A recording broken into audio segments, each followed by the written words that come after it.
எனக்கென வந்த தேவதையே சரிபாதி நீ அல்லவா நடக்கையில் உந்தன் கூட வரும் நிழல் போலே நான் அல்லவா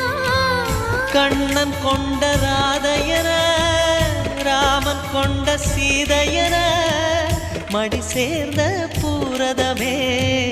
மனதில் வீசும் மாருதமே நன்றி சொல்ல உனக்கு வார்த்தை இல்லை எனக்கு நான் தான் மயங்குறேன் என்னுடைய மனச தந்துவிட்ட பிறகும் ஏம்மா கலங்குற